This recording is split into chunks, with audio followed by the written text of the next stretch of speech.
That's already the time that I'm forcing everyone to board the plane. I'm already forcing the former president to board the plane, ma'am. Tapos na yung napakarami ng optics sa kanilang ginawa dyan, ma'am. And, Interesting use po of force. You were forcing them. Yes, so you ma'am. admit you forced them. You I used have violence. to. I have to because they won't go with us voluntarily, ma'am. So I have tried all the lahat ng pakiusap ay ginawa na General namin naman, buong sa araw. dinami-dami ng pulis, ang tanda-tanda na, may sakit pa. Sa palagay mo, masisindak pa yun, o kaya bang lumaban nun?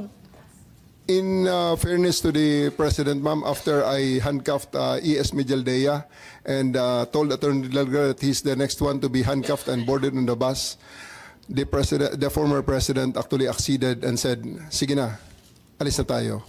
And you saw that on video. Well, It was nakita namin, Romy. di ba, hinihila mo yung upuan. Hindi ba dapat, talagang General Torre, kailangan makinig ka doon sa sinasabi ng abogado?